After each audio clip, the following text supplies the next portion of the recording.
On today's episode, there is such a thing as too much cologne. When he says he's bi, maybe you should just believe him. And if you're missing your thong underwear, let's be honest, you know he's wearing them. Today on Advice Unfiltered.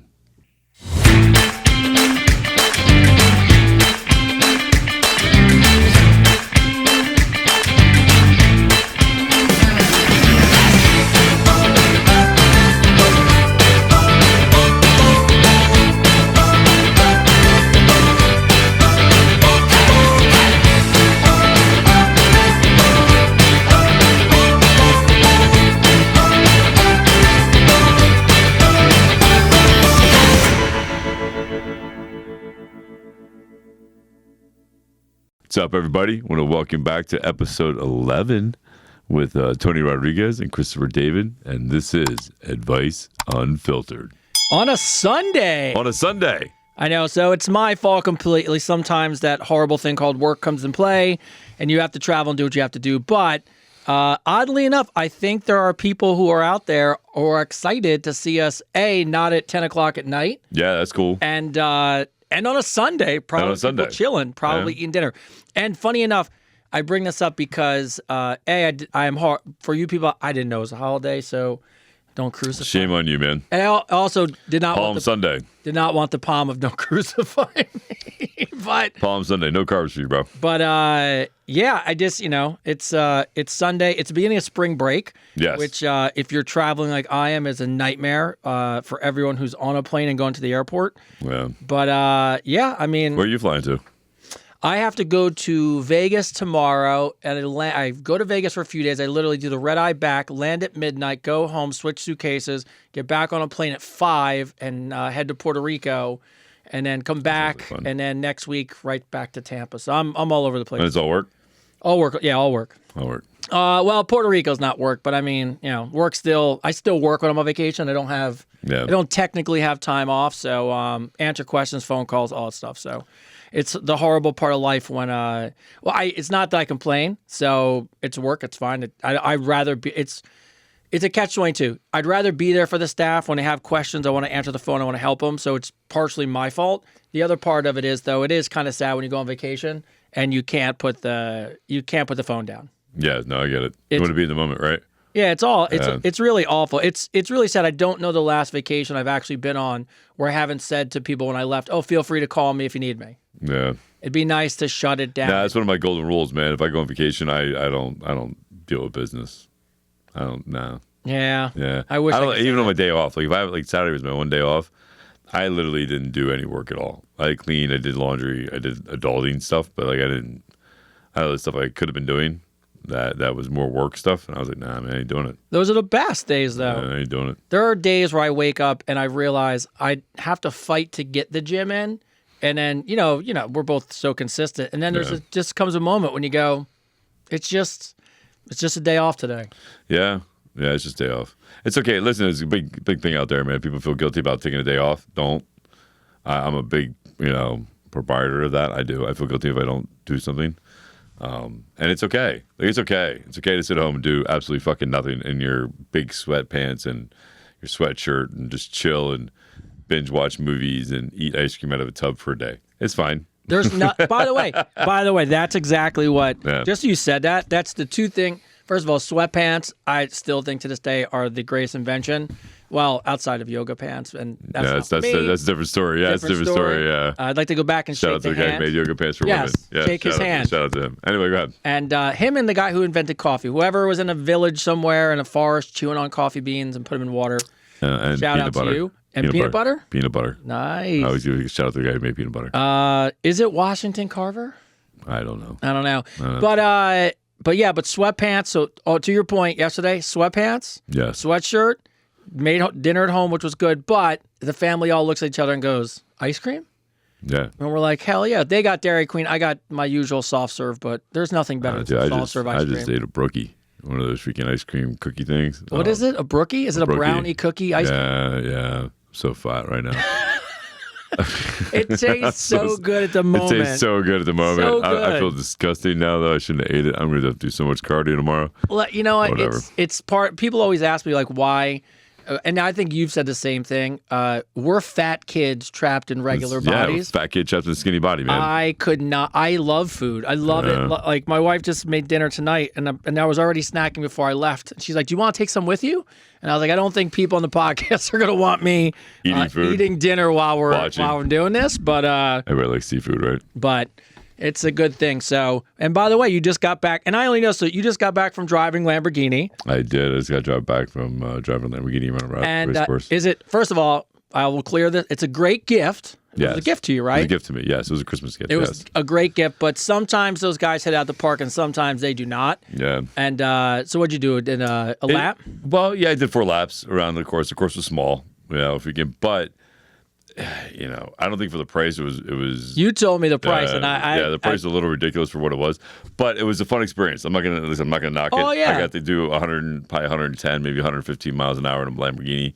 I would like to go in faster, but it was fun. It was a great experience. It's definitely now that I felt it and I had the car in my hands, I want it more now than ever. You know what I mean? Like now I want that fucking car. Like I want that fucking car. I want it souped up. I want it ready to go. Did you find if? And I'm sure it was. I will have so many fucking speeding tickets when I get it too. I'm sure you were, because people don't realize this when you become rich and you go to buy one of those cars, you have to make sure you can fit in it. Yeah, Lambo is so low to the ground and so small inside. It's so comfortable though. Is it? Well, I sat there in that thing, man. You can adjust the seat. The steering wheel comes out to you. You can actually extends. It goes back in. The only thing I didn't like is it wasn't stick shift. It was paddle shifted, but you couldn't even use that. It was just regular drive. I would have liked if it would have been stick. I grew up on stick, man. I grew up 3 in the tree, and just to be able to have that shifter in your hand and shifting gears and banging them out, that's there's just nothing better. There's nothing better than that. So I don't know. Whatever. By the way, but it was cool. And by the way, the first question we have rolls into money, but really quick. Somebody asked us, and I'm looking at it, it's really funny. If there was a zombie apocalypse, between the two of you, who would have a higher chance of surviving? But here's the funny thing. I think both of us probably would be fine. We would make it. We would kill whatever we needed to kill. And I'm sure we'd figure out how to survive. I think the only way I live longer is just because I carry much more body fat. So if we had to starve, I probably would live a little longer. I'll give you that, bro. I'll give you that. Just if food became an issue, I might have a little bit more to hold on to than Chris does. Yeah, we both survive. We make a game out of it. Oh, it'd be fun. We definitely make a game out of it. Look, I don't have. The one thing I don't. I mean, that's a good question. It's pretty funny. It's pretty funny. I was looking at it going, only because maybe I have some extra storage more than Chris does. I remember I was dating my ex, and I used to tell her her kids and all her. I was like, listen, if there was a zombie apocalypse, your survival, rate without me is here, way down here, way down here, with me here, without me here. You're dead. You're dead. I'll leave you behind. Yeah. So, but it was really funny. So last week me and you were talking about the councilwoman from New Jersey who listens to us. Is it really a councilwoman? So it is a councilwoman. No way. That way, she's hilarious. So that is amazing. We called it out. She wrote it and said. Something about being a really badass because no one would even run up against her, and she doesn't really care. She knows she's having people over from the council tonight, and they're listening live. No way. Yes, they are. No way. So shout out. Really? Yeah. So my only government I like so far are people who listen to our podcast. So well, shout out to the councilwoman. Then. Shout out to Megan from New Jersey, who's a councilwoman. That's pretty awesome. Thank you, Megan. Appreciate you, man. Appreciate you, Megan. Thank you for having a watch party. That's pretty sweet. That's pretty cool. But the one funny thing, the real I bring it up and why it kind of goes right into it, she said, if I handed each of you $1 million with no strings attached, what would you do with it? So if you got a crisp $1 million, no taxes, do you get a car first? What do you do with $1 million? No, not at all, man. If you had to buy something, because we would figure out how to save and make it. Yeah, I would invest in a property, and then the first thing I would do, honest to God, and it sounds like the most, Super Bowl thing ever, but I would take my kids to Disney World. By the way, you need $1 million to take kids to Disney World. I would honestly take my kids, both my kids, for a week. Let that to do whatever the hell they wanted to do that whole week, wherever they want to go, whatever they want to do. We're gonna go do it. We're gonna go do whatever. You know what I mean? For that 1 week or that 2 weeks, whatever. Have you been to Disney World? Me as a kid? Oh yeah. I think last time I was there with my oldest son. He was like 6 though. But my youngest son, I promised him I was going to take him, and that's one of my things I want to do is I want to take him to Disney World, Yeah. And but I would invest the money, and I would definitely put away, a good portion of it. And whatever I made, I would do what I could do to start. I would definitely start a men's mental health advocate place. There you know go. what I mean? I would definitely start a avenue to bring awareness more to men's health. So we could drop that suicide rate down in men. So I would start a program for that. But yeah, I would invest. Yeah, that's what I would do. $1 million. Why, you have any? Yeah, I was like, do you have $1 million you're giving away? Like, hello. We were just talking about this. Megan.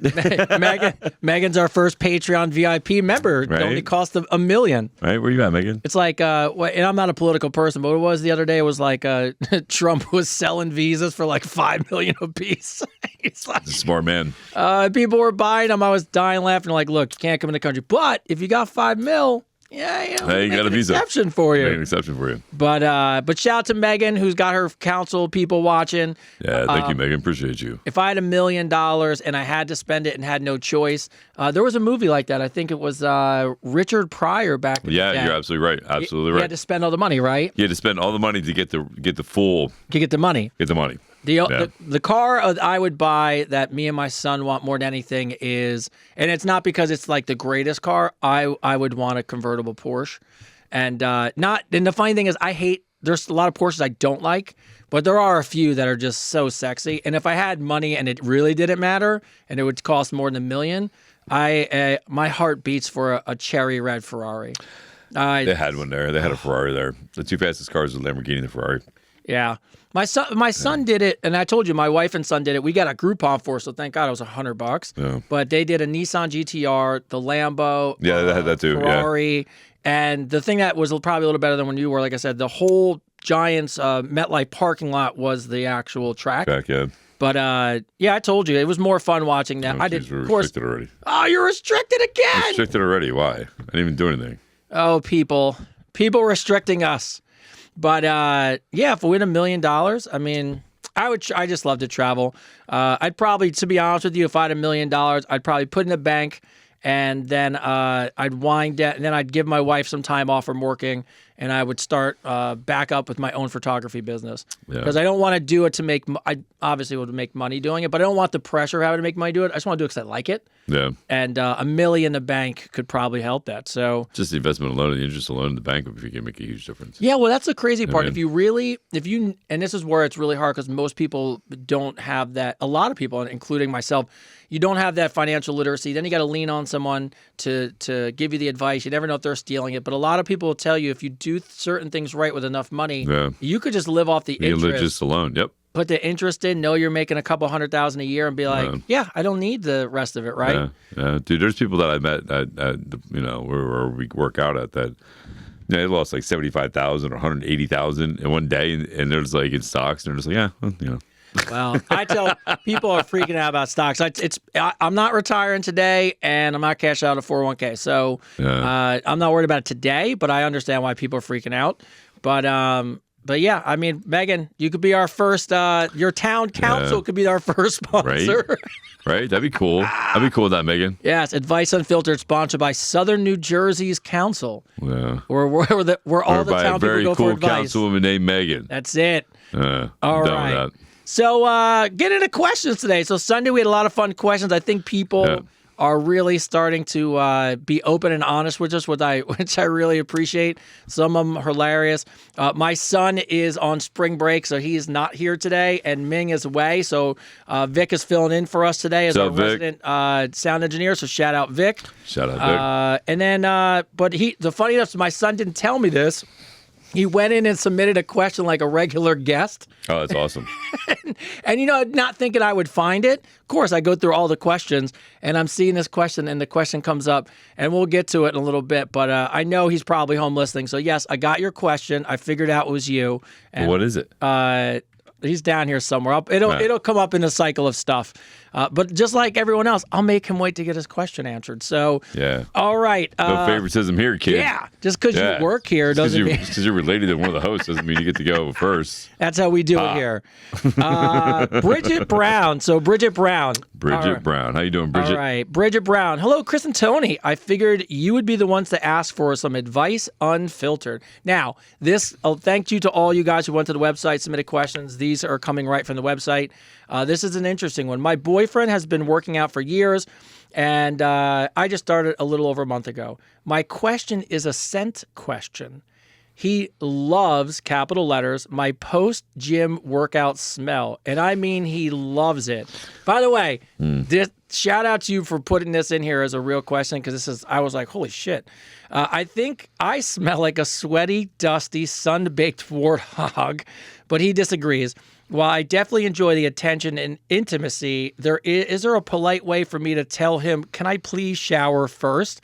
I just would feel better about myself, and it didn't start to being a big, sloppy, smelly mess. By the way, his post-gym scent is super sexy, so I get it, but am I being a hypocrite? So are you, I mean, you're around people that work out all day long. Is it an attractive thing for you to smell? By the way, I smell awful after a workout. Yeah. You do not want to be. I know when I smell bad because I don't want to go near me. No, I would say during the intimate moments. Yeah. And you work up that sweat together is hot, right? Absolutely sexy as hell. Sweat dripping down your chest.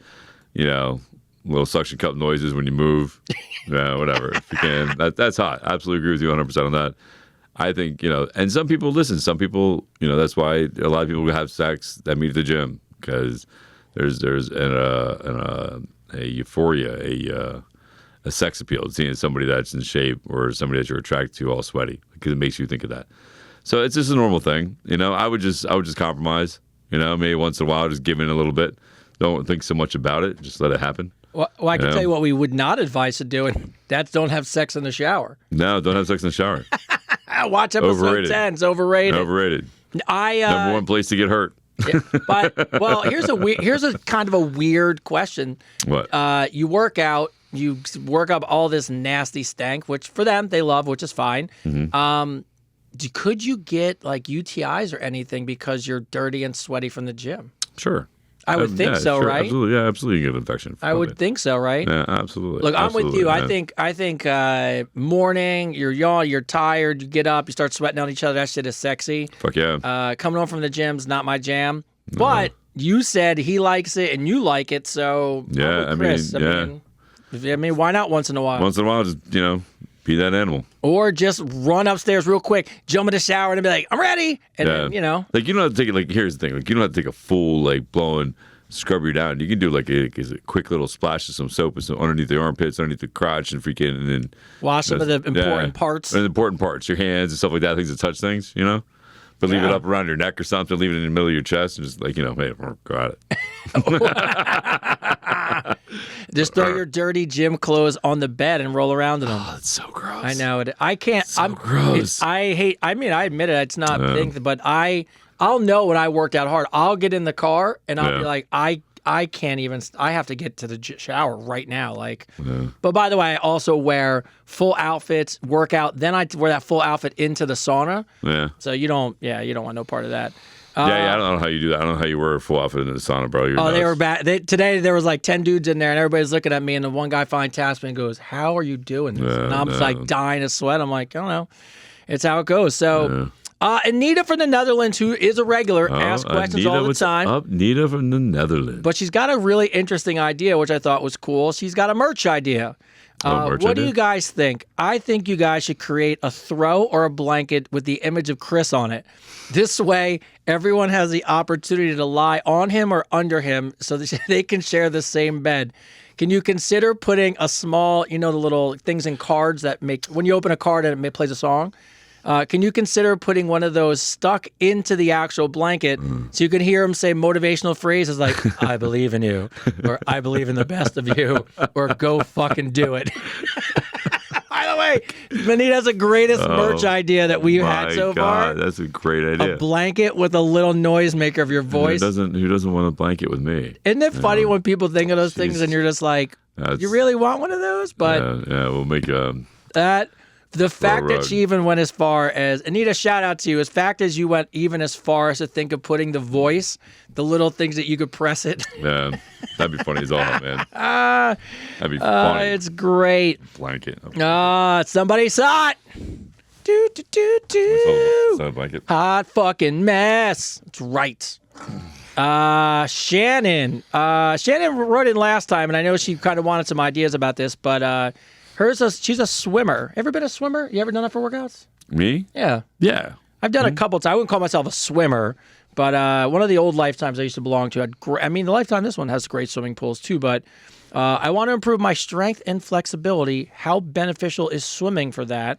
I know you've talked about 1 gram of protein per pound of body weight. Is this a linear relationship? 95 pounds, 95 grams. And is it based on your current weight or ideal weight?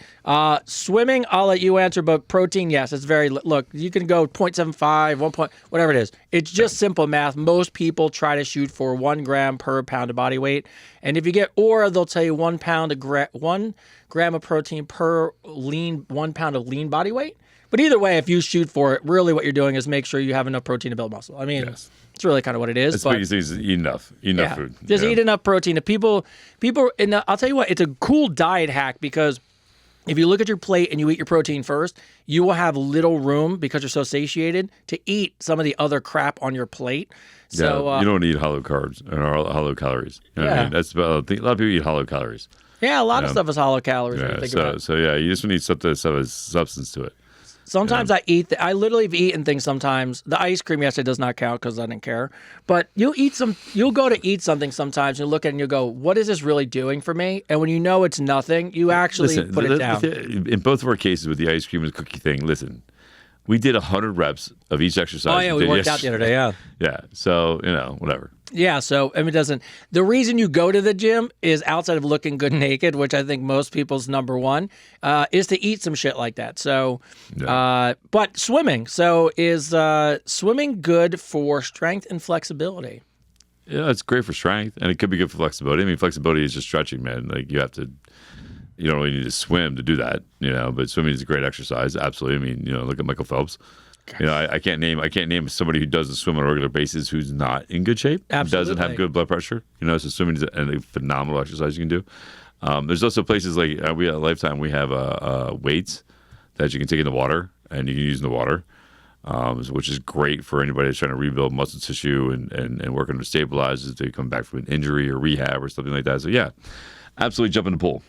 Absolutely. It's funny. Michael Phelps during training on the regular would consume over 10,000 calories a day. Isn't that crazy? Yeah. And burn it all? Yeah. I don't think I could. You spend miles, man. I don't think I could eat 10,000 calories. It would be rough. It'd be a tough. You think you could because you'd be like, all right, I could have some shakes and you could figure the math out. But to eat that every day, I get that he's burning it because I think he swims like 4 hours a day and weight trains. Yeah. But that's what elite people do. So it is what it is. Well, Jane is back. So, Jana, I love you guys out there because every time I tell you your questions are so long that I can't read the whole thing, people will write in the next day and go, my bad. I go, it's fine. Yeah. But Jana was the one that we gave advice about her ex going on dates when their kids were at school. Oh. And she had that concert coming up, and we were talking about... I remember she had the huge paragraph. Yeah, we were talking about not going with your ex because it doesn't make any sense. Well, shout out her. She took our advice. She got on a dating app, and she found someone to go to a concert with. Did she? Yes, she did. So she said she actually wound up, and this will happen to a lot of you. Wait, is this the one that messaged me, and I sent you the message? Yeah, maybe. I know you sent me a message. They went on a date yesterday. Might have been. I think it was on a date yesterday. I think it was the same people. Probably the same person. But she just wanted to say thanks. She took our advice. She got on an app. Funny thing, this will happen to a lot of you. As soon as she gets on the app, she finds out that someone she knows is on the app. And she didn't realize that he was single, another divorced parent. That's amazing. And actually in a really good way. They both, and I really appreciate it, and this is why I bring it up for all of you out there, they set boundaries right away. Like, hey, let's just go out as friends. We know each other already. We have kids that kind of go to the same school. So how about we just go out and for friends? Say they had a great conversation, spend a bunch of time together, decided to go to the concert. And so I just want to say shout out to people who actually took our advice unfiltered. It worked out. Awesome. You took the plunge. Yeah, she took the plunge. And she's at the no, it can't be her because she's at the concert now. So, by the way, she's at the concert now. Right. But she did say, for the record, yes, Chris has definitely spanked somebody. I would bet $100,000 he spanked somebody. Yes, it's the message that I got, yes. The challenge is the over-the-knee part, but let's be honest, I give it 100%. And then she goes on to go in a little bit more detail about the spanking. But she clearly believes that you have spanked someone over your knee. We'll get your answer at the end of the episode, but I would tell you that it was, first of all, nobody said no, which... Nobody said no? Nobody said no, which... Nobody... Not one person said no. You guys think I'm violent? But there was a little bit of a debate back and forth about the over-the-knee part. Okay. So we'll leave that for the end, but I would tell you were 100%... Can't believe people actually voted? Yes, people in their questions wrote in, and, they were like, that's just the way it went. So... That's funny. Yeah, I was just dying laughing. I was like, it was really funny. It was like everyone all in was like, yeah. He's like, absolutely. Over the knee. So over the knee is interesting because then it's almost like, I don't know, could be playful, also could be role play. So I don't know. I think it's always playful. I'll put my vote in at the end so you can answer. But everyone who was writing in was doing those things. So nice. All right, Kathy. This is an interesting one. This was one we've never had before. Great question. Kathy D. Where's Kathy from? I don't have it on here. No. Sometimes people don't put the location. From somewhere out there in the world. Out in the universe. Out in the universe, Kathy. All right, it's me again. She has asked questions before. I think I actually know her last name. Since you guys have discussed erectile dysfunction in the past weekend, I do have a question. I was once... It's your fault. Yes, it's your fault. It's your fault. No, I'm just kidding. I was once... Just kidding. This is a crazy one. I was once with somebody who could get rock hard for oral, but the minute his penis got close to my vagina, it went limp. Is this a physical thing or a mental thing? He told me he was bisexual. I was going to say that's a gay thing. He was wondering if it was more gay than bisexual, was performance anxiety. I found it weird in my mind, but I'm an overthinker. If you didn't give us that piece, I would go to some friends of mine that lean one way or the other of what gets them more excited. But now that you threw that piece in... Yeah, he's gay. He's gay. He's gay. Yeah, 100. I mean... This time it's not your fault. And it's not your fault this Kathy time. Kathy D, it's not your fault. Kathy, you're not good. You're free. You're good. Hey. Not your fault, Kathy. Hey, look, doesn't matter, gay, straight, be anybody you want to be. Yeah, no, listen, man. Hey, listen, each your own, man. But, you asked a question, I'm going to give you the answer. The answer is I believe that, it wasn't about, him not being turned on by JJ because there was nothing wrong with you. It's because he's in the men, bottom line. Yes, it had your JJ has this magical power. It had nothing to do with you. You get a jail-free card on that one. You're free to go. Now, Kathy, you're good. Kathy, I know you write in quite often, so I actually have a follow-up question you could answer. Before you went on a date or hung out with this guy in an intimate way, did you already know he was bisexual? Because I'm curious how that affects a relationship of when you knew that. You know what I mean? Did it come out after? Do you think it affects women more than it affects men? Like all right, so let's say from a single guy standpoint, if a girl told me she was bisexual, I'd be like, all right. I don't think it really like I'd be like, oh my god, we can't, it's a very stereotypical answer, but let's just be honest. Yeah. I mean, we're creatures of habit, so to men, you conquer more the better. But I think a more difficult question isn't so much about would it bother you to have sex with that person, is you built a relationship. Would you find it harder to be married to somebody who's bisexual who wants to open that door ahead of time? Would you have any issue with it? Would I? Yeah, being in a real, seriously committed relationship, not just a screw around. I don't know. I have no idea, to be honest with you. I think that's the more difficult part as a guy. If you're just hooking up, like in some of your girlfriends, like girls, I don't think anybody's going to complain. Here in my mind, I'm like, Like if they're just going to hang out, like I don't know, you get to go shopping together, you get to go get your nails and hair, all this stuff I don't want to do. Yeah, but that's like having like do that stuff. Go ahead. My wife has the best, and I mean this because they're the nicest. She has like the greatest gay guy friends like ever, and I mean it's awesome. I mean I love it. They're so not. I mean they're great. The relationships are great. That's fine. I would just be afraid that you would get married, have a serious relationship, and at some point the door would swing wider open than I wanted it to be, versus just being like, where's that line go? Yeah. I 100% would think that if you were a girl and a guy told you right from the beginning, like, hey, either I'm bisexual or whatever, I'm bisexual, right? That I think more women would walk away from that than or do you think they'd be challenged and be like, I'm gonna No, I think I mean I don't know if we can vote on this, but I think more women would walk away. I think women will walk. I think women would walk away. I don't think they would want to deal with that bullshit. It's hey. Yeah. All right, Tyler. My son. Oh, here we go. My son tried to be sneaky and squeeze a question. By the way, I find it and this is how you know this is really advice unfiltered. I followed up, does your penis go limp for sex over a blowjob with, I got a great question from my 17-year-old son. Here we go. This is the greatest. He just writes in, by the way, tries to pretend like it's not him, but I see the email and I know it's him. What's the most insane story you would never tell your children?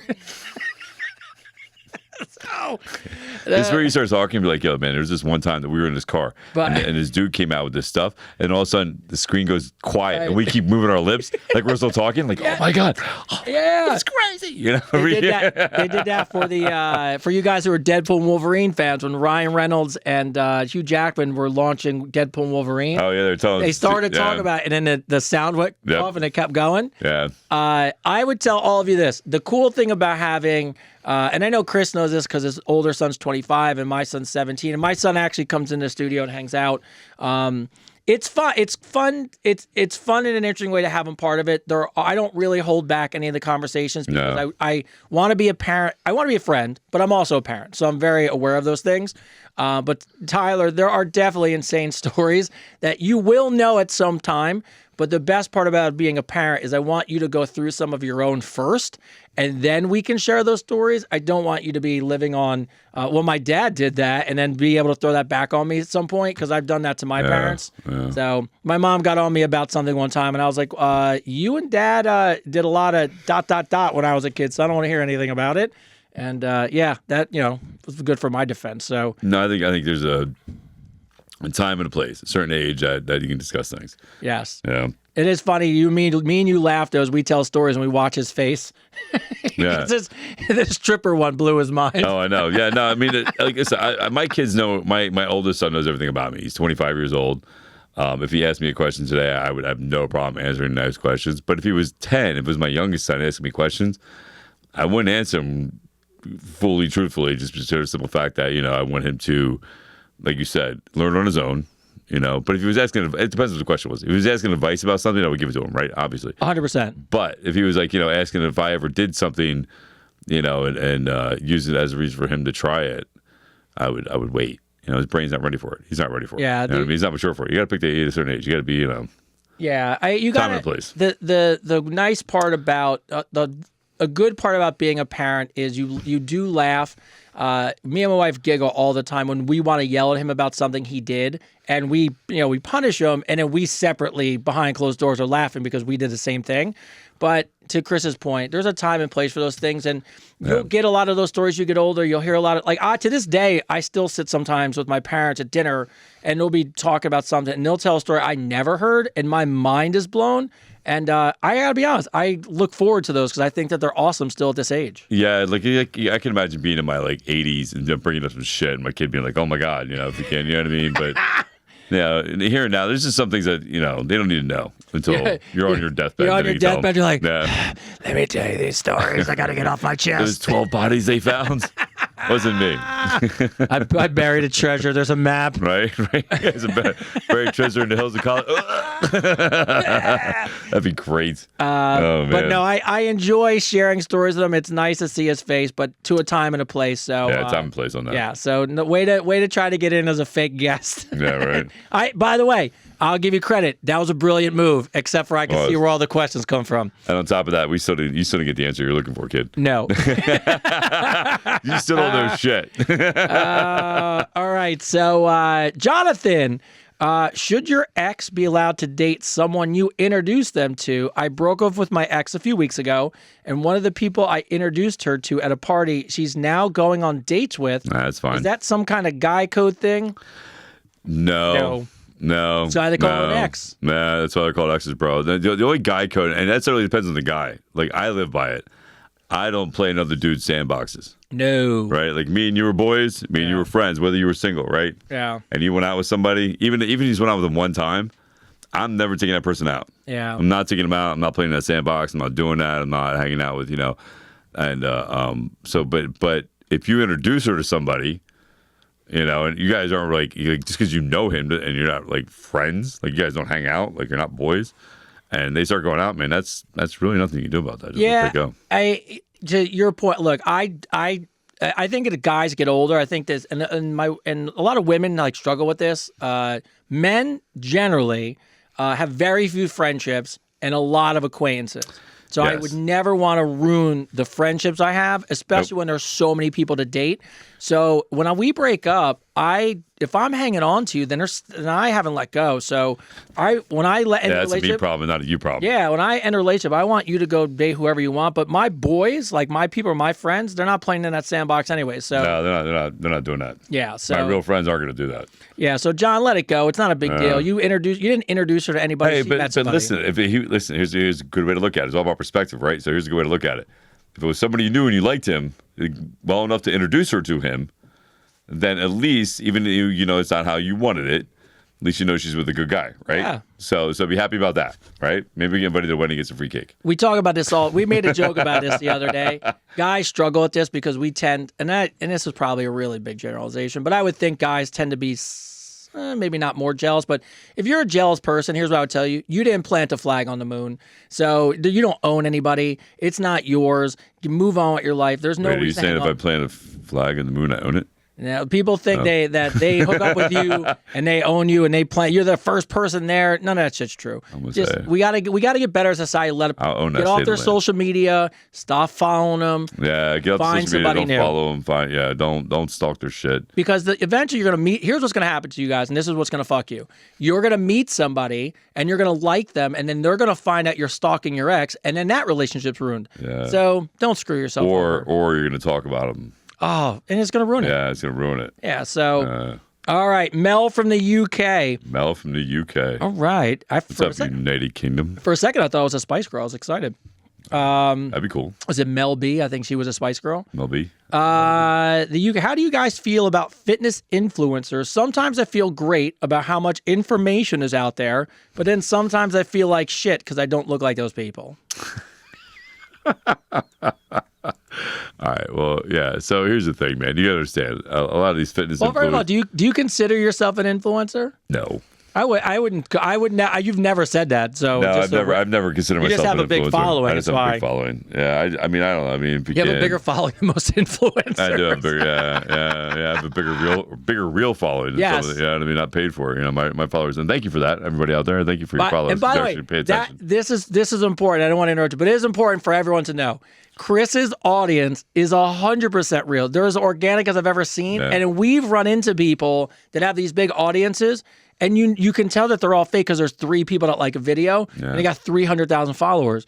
And that math doesn't make any sense. Yeah. So I give you I give you a ton of credit because you're one of the few people that I've ever watched organically take the time. You and honestly, my son, because it's funny, he's a pro-am scooterer. And his following is legit, and I respect people that build those. And it took a year to get there. No, I will say this for everybody on Instagram: sort of follow me. Everybody on TikTok, sort of follow me. And on Facebook, thank you guys. You guys are legit. Like you guys made me legit, right? So you guys all follow my stuff. You all like my things. You all share them.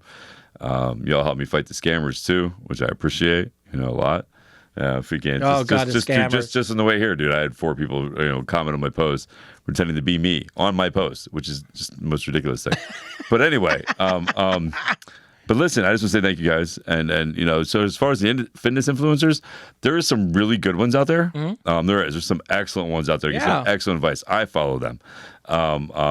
But a lot of it, listen, you can't compare yourself. As I tell my clients, man, my clients are always like, man, they tell me I'm in phenomenal shape, right? And of course they throw in that little part at the end for your age. I'm in phenomenal shape. But they always tell me I'm in really good shape, right? But I tell them all the time, you can't compare yourself to me. You can't, just like you can't compare yourself to those influencers. Like, they've been working out long and hard for a long time. Like, it's a long time. You know what I mean? Like, I've been doing this for 30 years. Working out like a madman every day, so it's not, you can't compare yourself to them. Your journey is your journey, bottom line. And listen, any kind of influence, any kind of knowledge you can get from an influencer that works positively towards your main goal is a plus, right? So you gotta pick pick and weave through what's good, what's gonna work, what's good for you.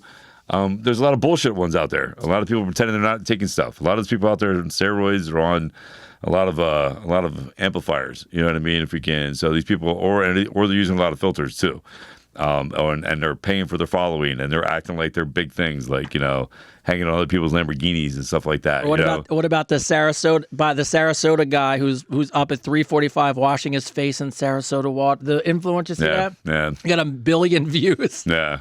So, like, a lot of it's bullshit, you know what I mean? A lot of it is, but you just got to pick through it, man, and then, see what works for you about things. And if you ever have a question about an exercise, a certain exercise from a certain influencer, you know what I mean? You can always ask us, and or you can ask somebody at the gym what they think. But yeah, it is what it is. We live in a world full of information, whether it's true or not. Yeah, I think what you have to do is find yourself. Well, 2 things. A, to your point, do not compare yourself to anyone on the internet, because you have no idea what they're doing behind the scenes, what they're on. And not that it matters, but it does.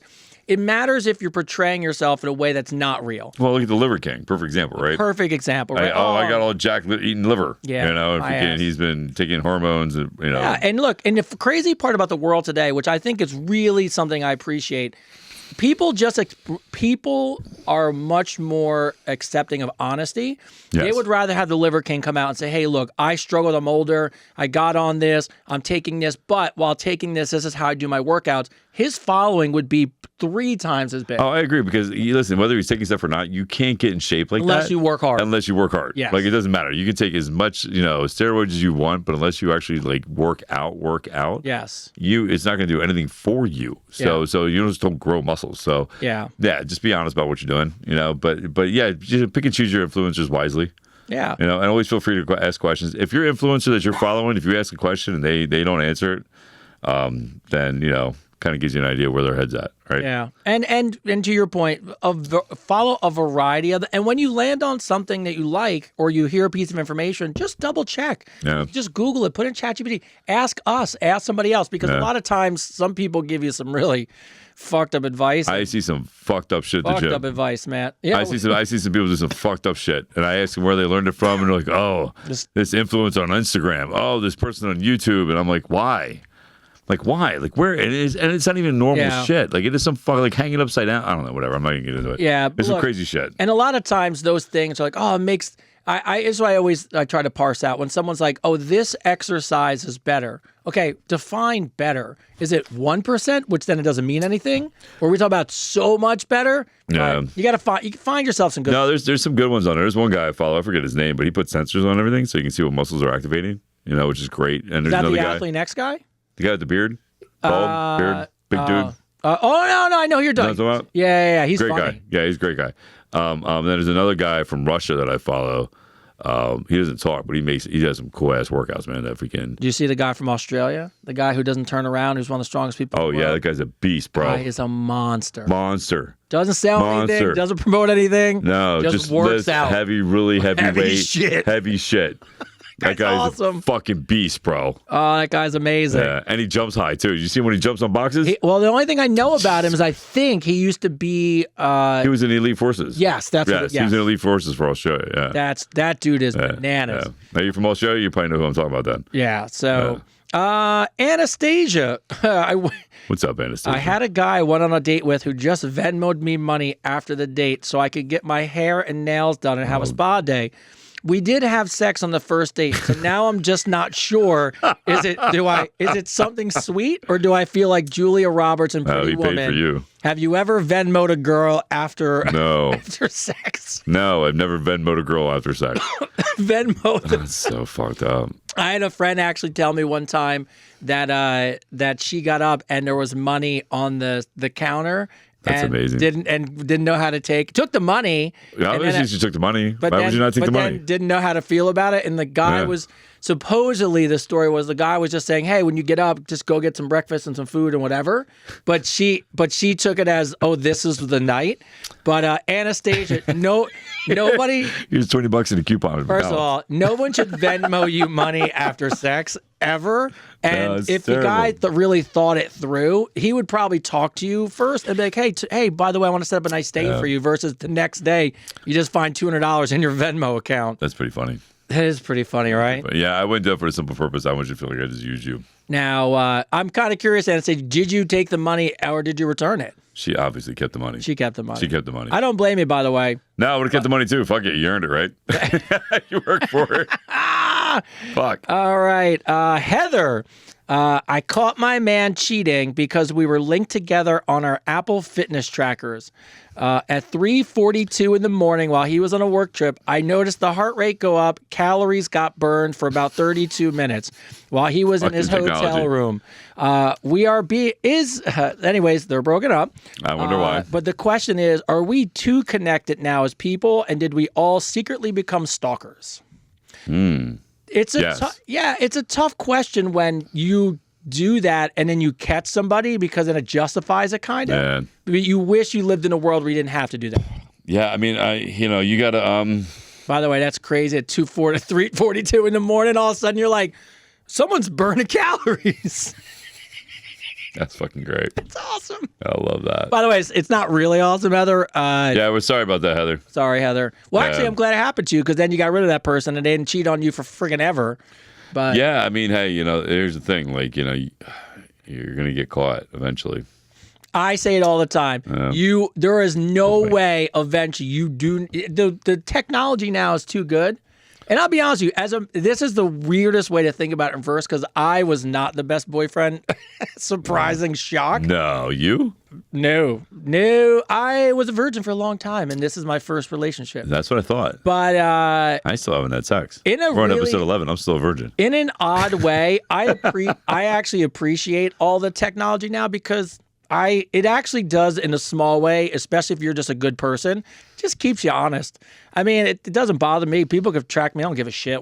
I'm glad everyone knows where I am. I'm not doing anything. Yeah, no. I mean, it is what it is. If you're not doing nothing, there's no reason to get caught, right? I mean, I'd rather my family know where I'm at. Well, my wife and my son. But yeah, if you're trying to be sneaky about it, look, the funny thing is, there's no way around it. What are you going to do? Magically shut your tracker off at 2 o'clock in the morning? 2 o'clock in the morning. I didn't know that's not more shady, right? Yeah, right. My son actually joked because we were talking about him. Every now and then we start to leave him alone when we do something.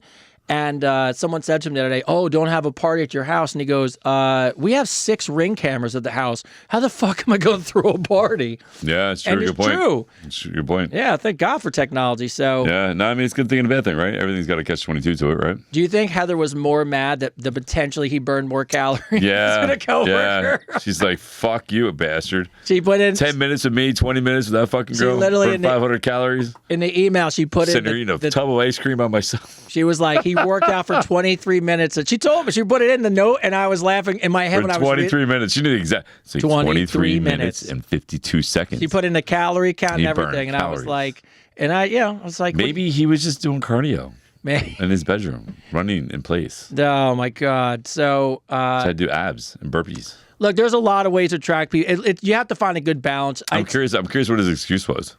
I don't. Heather, what was his excuse? I want to know what he told you, dude. Was he like, had a bad dream? Had a bad dream. I want to know, like, what excuse did he have? I'm trying to think what I would say. I'll tell you the best one that really fucks people. I mean, in a good way, helps prevent people from cheating, but really, you're fucked. FaceTime. FaceTime. You just go, look, turn FaceTime on. Yeah. Call him. Oh, why didn't you answer? You answer your phone, turn FaceTime on. That's how I call my ex-wife. See? It's FaceTime. Yeah, my ex-wife, she FaceTimed me. Freaking And I'm, Oh, this story. I'm looking at her now. Remember, this girl's like, blonde, pale, Swedish, whatever. African, and her neck was all red and her face is all red. And I go, man, I was like, what did you just do? I was like, did you just have sex? Did you just have an orgasm? She's like, no, you're crazy. I'm like, you sure? I'm like, because I know that look. Like, I'm pretty sure I got a picture of you on my phone with that look. I was like, I was like, are you positive about that? And she's like, you're fucking nuts. I hung up the phone to me. And then 2 days later, the dude posted they were dating. So, technology, it's a win or loss on that one. I think I won on that one, by the way. Just to throw it out there. At the end, the cheating hurts, but at the end of the day, it's better to just get out of that stuff. So just get out. At least like move on. Like let it go. That's it. John did not tell us where he's from, probably because of his question. But let's hear Johnny boy. Let's hear your question, Johnny. Boy. Johnny did what I would consider stupid. Sorry, John. John got a tattoo with his girlfriend's name on him. Well, there you go. You already broke it up, huh? There's 2 things you need to know. The first, don't get a tattoo with your significant other on it. Was this dumb? Second, yes, they spelled it wrong. So now should I show her? Because I'm freaking the fuck out. Oh my god, he awesome, John. By the way, he told them how to spell it, and he spelled it wrong. So that's how. I'm gonna pretend you were drunk doing all this. The name was Jamie. And instead of Jaime, he did Jamie because there's 2 ways to spell Jamie. So he gave the person it was his fault. All right, so this is what you have to do. Is it John, right? John, this is what you have to do. You have to dump her immediately and go find a Jamie that spells her name that way. That's the only way. You're never gonna live down the embarrassment. It's always gonna be an issue. She's never gonna forgive you. So just dump her now. Don't even tell her. Just dump her. go on Tinder, go down on Bumble, whatever it is, and look for a girl. A new Jamie. Find a new Jamie that's got the name spelled like that, and you're golden. Other than that, you're fucked. That's my advice to you, John. You are. First of all, if the word girlfriend is in your vocabulary, the tattoo and name should not have been the next word out of that sentence. No, I mean, at least if you did it and you said wife and then you know what? Hey, you rolled the dice. And listen, here's the like the golden rule, man. I'm surprised if somebody actually tattooed on you. Because I know tattoo artists that if you come in there and you're like, yo, I want to get my significant other tattooed to me, they will tell you no. They won't do it, right? They won't do it. No, because listen, the success rate that you're going to survive after you get that tattoo, it's less than 50%. Oh my God, it's like 90% chance you're going to freaking get divorced, or you're going to break up. Like the moment that tattoo's on you, everything starts going south. Like yes. I swear in all my life I've never met, and I know a lot of tattooed people, never met anybody that got a name tattooed on them that is still with that person. Yeah. Yeah, never in my life. Yeah. I only know one, and I don't want to say it now because I don't want to jinx it. I don't want to jinx the poor dude. Well, good luck to you, bro. John, I would immediately go and get another turn tattoo. It into like a Batman symbol or something. Yeah, go get another tattoo. Get it covered up. But don't show her. Or take my advice and dump her and go find another Jamie. And make, just spelled the right way. Yeah. So good luck with that. Yeah. Isaac from Fargo, North Dakota. Fargo, North Dakota. Have you ever watched Fargo, the TV show? I watched the movie. It was really good. I only watched one episode. It's like, I think every season's different. Yeah. It was John Hamm. Awesome episode. Awesome show, but I've only seen one. Do you guys have any superstitions? Do you find people that have them to be weird? I have to wear matching socks. If I don't have matching socks, I will legitimately leave the house not wearing socks at all. Do you have any superstitions? Do I have any superstitions? No, I don't have any superstitions. No, I mean, I guess I don't know. See, I guess we all kind of. I mean, I guess the only thing I would have that would be a superstition, right? Would be the fact that I don't like to put negative things out in the universe, right? So I don't like to say like certain things. Almost like I just said, I won't say that guy's name. Yes. Because it's out in the universe then, right? Because the universe doesn't know about right or wrong. So maybe that's a superstition. I don't know. Bro, I have one, and I won't say it. Not because it's weird, because I don't want to put it in the universe, because it's my... It's not big. It's not a big one. Know. Everybody wants to know. It's not big. It's not like anything weird. By the way, it's not like I'm not leaving the house kind of thing. Yeah. It's just one of these small things that like I just do. And actually, I've done it forever. My son noticed it the other day, and he asked me about it. I go, yeah, it doesn't matter, but everybody wants to know what it is now, Tony. Can't do it because if I put it out in the universe, it's no. Wow, everyone wants to know what it is. Tyler, what is it, bro? Ty knows what it is. Ty, you know what it is. Tell us what it is. Ty just saw it the other day, and he looked at me for like a half a second. And I go, done it all the time. Ty has to tell us. So everybody wants to know. Tony, damn it, Connie's pissed. Yeah, sorry, Connie. By the way, it's nothing weird. It's nothing like any of these weird ones. It's just you put out. It's all happens to be lame anyway. I think you put out in universe, and that I don't want to find out the hard way. I shouldn't know. Yeah, no, I mean, there's, I don't know. I think some superstitions are just like people just, I don't know, who has time? I don't have time unless something stop me that is made up in my head. Yeah, look, it's funny. Like I said, I don't have anything like that where it's like I couldn't leave the house because my socks don't match. But I don't find it. Look, I think it just depends on what it is. I think they're funny. I think people get little quirks. I know like some athletes, a lot of times like professional athletes have weird quirks where like they won't, they'll put one shoe on before the other. That's whatever. It's fine. I know a guy that everything was sevens. He had to, open a door 7 times. I'll see that. Flick the light switch 7 times. And he was so OCD, everything had a certain place. Listen, I'm very understanding about that, and I am a good friend. So every time he got done flicking the light switch 7 times, I would go over and flick it. Oh, just every time he would shut the door 7 times, I would open it and close it. It's the kind of friend Chris is. I would literally move whatever he put in place and move it to a different spot, because I'm a good friend like that. I just want to make sure that, it fucked with them. Right. We answered this one time. People are asking us about memorable tattoos. We have quite a few. Yeah. There's a decent. You have a bunch of them. I don't have as many, but I need some more. I need some more tattoos. Here's a better way to ask that question. So, what's the next one? Do you know? I've been thinking about it. Like, what's your next tattoo? It'll probably be my logo. The dragon with the Team David thing, the TD. Oh, that's your actual logo. How'd you come up with the logo? I was born the year of the dragon. Oh, nice. If we can, 76 is the year of the dragon. And the TD is Team David. You know what I mean? So I'd probably get that somewhere in my forearm or something like that. Look at you, see? See, now you're coming to my tattoos that mean something. Oh, my tattoos mean something. They just don't mean much. That's a good one, though. That means a lot. Yeah, I would get that one, man. I would get that one for me. So that way. No, that's a good one. Yeah, I want to get something with the family on it, but I can't. I just been wrapping my head. I come up like I get a small moment where I want to, and then I don't. My son, when he turns 18, wants to get the same one I have. Yeah. Because so that's interesting, and then my wife will get a tattoo, but I'll probably get one. My oldest son got one that I suggested for him. It says "Blessed and Unstoppable." There you go. Yeah. So you know what I'm going to get? I'm going to get a tattoo with my shoulder pain on it and say "my shoulder pain," and maybe that'll leave me. My shoulder pain. Like shoulder pain, and maybe it'll go away. I watched a friend of mine as a bet, and nobody thought he would do it. He got a one-way street sign tattooed above his belly button. That's fucking terrible. Terrible. It's funny until you realize it ain't going anywhere. It ain't going anywhere. And then it's funny not at that moment, and now you live with that every time you take a shirt off. How do you feel about tramp stamps? I mean, let's just go. I don't know. Why is that such a why? Because pants hang low and that's just a visible place, I guess. Well, it just means. I just wonder why. Because it means they like it from behind. I would go with that as a. That's the tramp stamps. It's because they like it from behind. I mean, I would go for that. I just don't. Do you really think people go and they go, "Hey, I'm into doggy. Just put the tattoo right there." Now, what my thing is though is because I've seen this a couple times where women get like tattoos that are the kids' names. Okay. Like right on their back. Like right at the shoulder blade, right above the ass or something. I know you're going. And you can't do any of that. You can't put your kid's name on the back of you, man. One from behind you. I don't want to. Please don't put. Don't put anything you don't want a guy to have a gross thought about on your back. Right? I don't want to be thinking about your kids or your family or your dead brother. Like, I don't want to think about it. Guys are savages.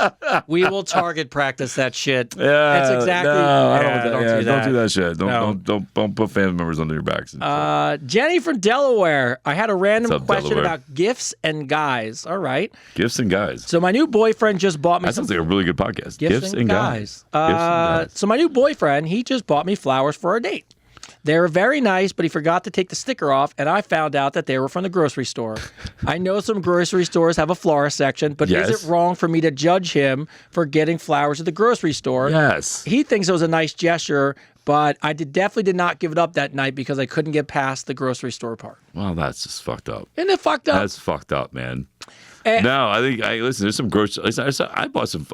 Whole Foods has a shop right, the world-class shop right. It's great flowers. Publix, you know what I mean? So, unless they're Walmart flowers and they're tie-dyed different colors, then I don't think it really matters. By the way, Costco has fantastic flowers. Yeah, no, I think the thought's all that matters in that scenario. Like, he cares. He took a moment to get you flowers, and let you know, hey, I was thinking about you, I love you, blah, blah, blah. It's kind of a dick move, man. You didn't give him any. Jenny, I think speaks a little bit more to you that you actually took offense to the fact that he took where he got something from. Yeah. It's the idea that he thought about you, right? I mean, it's not like he went to the quarter slot machine and picked out a plastic ring and asked you to marry him. Yeah, you know what I mean? Like, he just thought about you and got you flowers. Yeah. Now, here's something. Listen, guys, if you're watching, if you are going to do this, if you are going to take your time to buy flowers at a grocery store or anywhere, and this is what really counts. I know you're going to say, but I think so. Go ahead. Yeah, what am I say? I'm betting. Well, I'm betting that you're going to say take them out of the wrapping and Yes, take them out of the wrapping and wrapping. Yes, absolutely. But take the time to literally pick out the flowers. Oh yeah, of course. Don't just go in and grab the first bunch you see. Go around and see which ones have the best petals on them. See which ones aren't dying or whatever. And then always ask them if you can take the sticker off and rewrap it. Like, that's the whole thing. That is what most people don't know. Yes. If you go to a grocery store, like I'll go to Whole Foods, and I'll pick out 2 or 3 bunches that I think would look together for free. You take them up, they'll open the packages up, the person actually loves doing it. You can tell. They'll rearrange it, they'll make it look all nice, they'll rewrap it, they'll tie it, it'll look pretty, they'll take the stickers off. So just because you go, take the time while you're there to it's $9 here, $10 there, $14 here. You put together a nice arrangement, make it look, go shop, come back, make it look nice. Yeah. So, you're golden. Yeah. You're golden. So so be nicer and you owe him sex. You do. You do. That's my advice. 6 months from now, Jenny's going to be like, I'm pregnant. Ronnie. All right, Ronald from PA. What's up? Wait, Ronald? Ronald from PA.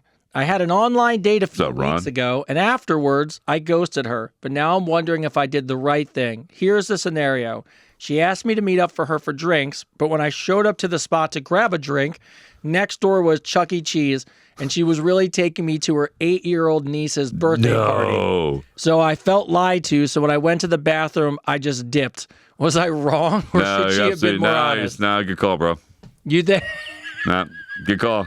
That's fucked up, man. See, I think I would have stayed. Well, it depends. Let's just say I liked her. Let's just say like I thought she was cute.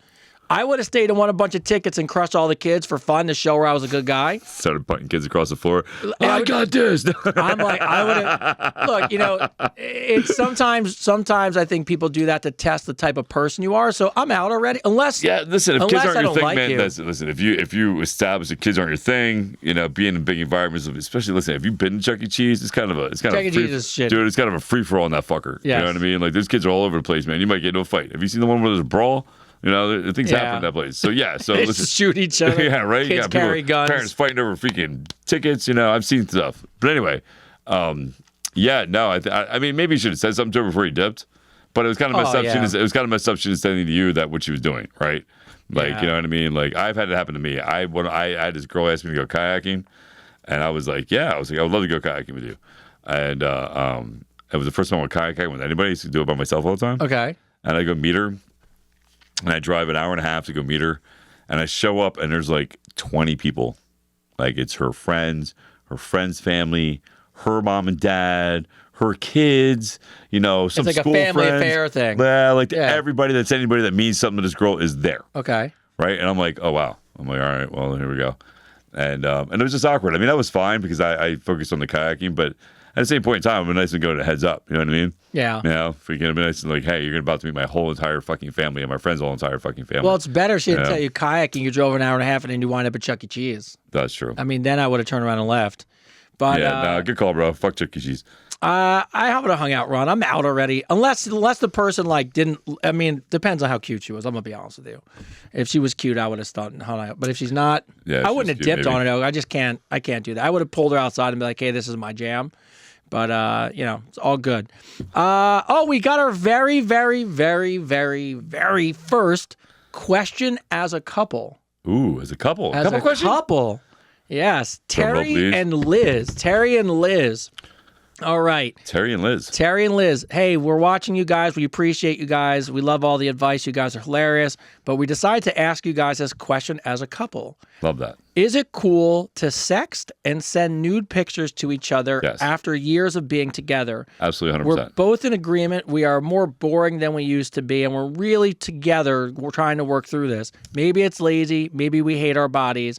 But can you guys just give us your thoughts on, should we just throw caution to the wind and go back to being less boring? Yeah. 100%. 100%. Yes. Absolutely. Yeah. Absolutely. Send your I don't know if it's a whatever couple it is, if it's a girl couple or guy couple, I don't know what the name. I think it's a guy and a girl. It's a guy and a girl? All right, yes. Send those booty pics. Look, but we were talking about this. I think you're like, I mean, married might be a little different. Make it sexy. Don't throw like. Yeah, just don't be like, here's my butthole. You know what I mean? If you can be like, do something a little attractive, a little nonchalant. If you get a little, maybe like, just a little bit of a leg. Little something. Little leg sticking out a little bit, so that you like, maybe a little wet shower scene, but nothing too risque. We talk about, this is for everyone out there who is watching this and trying to figure out how to slide into people's DMs. Do me a favor. The first picture you send someone shouldn't be your asshole. No. Even if it's winking. It's just, you would be a little creative and make it sexy. Like it's like we say, don't send a dick pic. Yeah. It's like, there's better ways. But the question is this from a couple that's been together for a long time, right? So listen, keep it spicy. Yeah, have fun with it. Absolutely have fun with it. I think it's a great way to show that you're thinking about the person. Yeah. Be like, hey, I know you're working a hard day. It's been a long day. Just to let you know that I'm waiting for you when you come home. Yeah. Click. You should just send a quick video. Do flash. Video, send it. 2 seconds. Be hilarious. Be great. Yeah. Or just you laid on the bed, with your hair out, freaking, and laying on the bed and be like, you should be here. You know what I mean? If we can just that little innuendo, sometimes a little innuendo goes a long way. Yeah, those are the fun things. It leaves a little to the imagination. Yeah, imagination is an amazing thing. Rick. Imagine what's going on. You know what I mean? Like, what are you doing at home? What are you doing in bed? What's going on there? People are too quick to try, and I get it because in the world now you're fighting for attention. People are too quick to go to 100. Yeah. A lot of times, and I mean, I would say the same thing for girls as I would assume for guys. Like, unless you're a guy who's never seen a naked picture of somebody, slow down. Slow down. A little build-up's nice. Send me a 75, right? Yeah. Like, let's get to 100, but send something, that says I'm thinking about you, but you don't give it all to me. I think it's even if you show like certain things, like sometimes just like showing a piece of the neck. You know what I mean? Like, hey, I want you right here. If you can, I want you to be snuggling in right there. You know what I mean? Like those little things right there. And you don't have to show anything. Yeah, I think an imagination is an amazing thing. You leave something in imagination and let that fire burn. Yeah. So Lisa from New Jersey. All right. Hey, what's up, New Jersey? Out Jersey. How you doing, While out on a date a few weeks ago, I noticed something weird. When my date got up to go to the bathroom, I could have swore he was wearing women's underwear.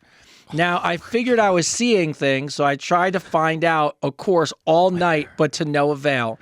So I did the unthinkable, and as you guys can imagine, I seriously just let him spend the night for no other reason than I wanted to dig through his pile of clothes and see if, sure enough, it was really women's underwear. Was it? Sure enough, it was. Oh, my God. I actually like him, but now I have no idea how to bring up the fact that I went through his clothes and found he wears women's underwear. Is there any advice unfiltered for me? Fucking wow.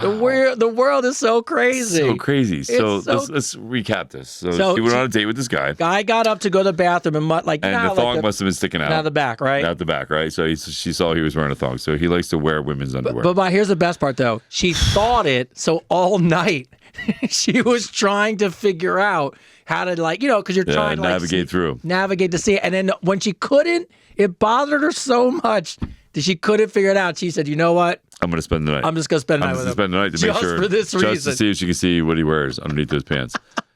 First off, that's commitment. For you, what's her name? Lisa. Lisa, let me tell you, I appreciate your commitment. Shout out, Lisa. Yeah, shout out to Lisa for your commitment to follow something through, right? Like something bothered you and you had to know, and you're willing to sacrifice to get to it. And yes. I appreciate that from somebody who does that too. Yeah, Shout out, Lisa. Appreciate you following through. Now, as far as you liking this guy, on a positive note, you can go lingerie shopping together. You shop together. You can shop together. You can swap underwear together. I'm sure. There's I know there's been like a Seinfeld episode or something of this. Don't have to worry about him stealing your underwear. You can share. Right? You can share. Like, Can't be the same size, I hope. I don't know. I couldn't imagine how uncomfortable. I just couldn't imagine wearing something like that. It'd be so uncomfortable. So uncomfortable. So uncomfortable. But, on a good note, like, you got a little party, little buddy you go shopping with and then go lingerie shopping with. It could be worse, I mean. Could be worse. Could be worse. Look, I think all I would want to know is where does the quirk end? Like, is it just that? Is it just that? Is he wearing heels? Or is there something? Yeah, just is he put the lotion on? When you're going in a relationship, you wanna know where you just want to know, like, how far. Yeah. Hey, look, I like you. I'm comfortable with you. Can we talk about how far this goes so we know now before I spend 3 years of my life? Yeah, I would bring it up. Definitely bring it up. Be like, hey, I saw your banana hammock is smaller than my G-string. What's up there, bro? If you don't bring it up, what's going to happen? And this is true. You're going to start missing underwear and start thinking, did he steal it? Yeah. And you don't want to do that. And then you're going to find out that he did. Yes. He stole them. 100% stole your underwear. Yeah, so you got to bring it up. And, if you like them, just be like, hey, I noticed something, thought it was funny, but can we just talk about it? Yeah, like, is it where, like, what does he do? You know what I mean? Like, you has some details you want to know. Tim from South Carolina asked a question that me and you just were talking about. Oh, yeah? I just started Somebody working else wearing out. Females underwear? No, but I just started working out. I rolled in a new gym. I got 3 free personal fitness sessions with a trainer. Nice. And by the way, I know it's going to be a sale at the end of the day, but I figured I might as well get something extra out of this membership. Yes. However, the trainer is more out of shape than I am. So is it right for me to feel some sort of way about this? I could never ask for a new trainer, but I have to be honest, it's a bit demotivating. So is it demotivating to have a trainer who's not in shape? We just were talking about this the other day at the gym. Yeah. Now, listen, you're absolutely valid in your opinion. You know what I mean? You're valid in your opinion. I think as somebody who's been a trainer for 26 years, your body is your billboard. Yeah. How are you going to trust me, man, to tell you you're going to lose weight and get in shape if I am not doing that myself? And this right here is my first bridge to build that trust, to be able to tell you that, that you can reach your goals and you can do this if you listen to me, because I literally live what I preach. I literally do it. So there's value in living by that representation. So I think you're valid in your opinion about it. You know what I mean? I think it's but again, it's not for everybody, right? There's some people out there who don't want to be with a trainer who's in great shape, right? Because it's intimidating, right? I didn't think about that. Yeah, no, I have a client now. And I love her. I think she's amazing. I told her that, if anybody would ever talk shit, I would knock them the fuck out and walk out of here proud of losing my job. I wouldn't give a shit. But she asked me, she goes, are you embarrassed for me to train you or for me to train her? And I told her no. I was like, no, not at all, man. Why would I ever be embarrassed to train you? Like, I think you're gonna be amazing. And but that's usually what her mindset was at, right? So in her mindset, even though we ended up making a bond and became really good friends before I trained her, and, she was really looking for a trainer, she probably wouldn't have went with me. Yeah. You know what I mean? So there is some validity to working with somebody who's not in phenomenal shape but has the knowledge. Yeah. Right? And someone just wrote it, and I would say the same thing. Someone wrote, well, what if your trainer was in a wheelchair? But I would say to what you're saying, it's like I always said this about, people always have this comment about Tiger Woods. Mm-hmm. They go, why does Tiger Woods need a golf coach? Yeah. Isn't Tiger Woods better than his golf coach? Yeah. And you're like, yeah, but he still has a coach, right? And the same thing with like Tyson, like Tyson's boxing coaches. Yeah. You know what I mean? They didn't look like they could box, right? They would murder all of them. Yeah. You know what I mean? Like they none of them look like they were in shape. None of them, but they had the best knowledge they could possibly have, right? So physically, you can't just judge somebody on that, and but I understand why you feel that way. Yeah, I completely understand why you feel that way, because you look at them and you think, if I want to get in shape, I want to emulate somebody who's in shape. But sometimes, like I said, man, like I know people that are in the fitness industry that are phenomenal trainers, and they don't look like they're in shape, right? Yeah. But they're phenomenal trainers. They know how to get all their clients in shape. They know what they're doing. They have the knowledge. So don't ever just base your opinion on the physical. Base it off that connection of that person as you get to know them. And again, base it on their knowledge, man. We'll see what they know. Test them. You know, I love when somebody tests me. I love when somebody asks me questions. I love when somebody tries to seem like they're a little bit smarter than me when I train them. You know what I mean? I love that stuff, because then I'm going to show you why I'm the best at what I do. Yeah. You know what I mean? Because I live off of that. So yeah. So Yeah. It's the connection piece. And the other thing I'd say is don't be afraid that if you work out with a trainer for a little while and then you decide that you want to train someone else just because of the connection piece, you're paying for it. Yeah. You have the right to do that. But there's different folks, different folks for different folks or whatever the expression different is. Strokes, different folks for different strokes. So, absolutely. So, yeah, I mean, not every trainer is compatible with you, right? So definitely test it out, see what trainers are out there. And don't ever think, listen, again, it's a business, right? So at the end of the day, if you are not happy with the person you're with, feel free to go on to somebody else. I personally would rather have somebody who wants to work with me that I connect with and jive with, than somebody who's acts like I'm their dentist and I'm ripping out their teeth every time I'm training them. You know what I mean? I just want someone who holds me accountable and helps me. Yeah. And care, and really, I want to feel like they really care about me. The workouts, and you've said this a million times. The workouts I have with you are not the workouts that you're doing with everybody. No. And you're really helping me and there for me. That's what I'm looking for. Yeah. So, Tina. Tina. What's up, Tina would not say where she's from. No problem.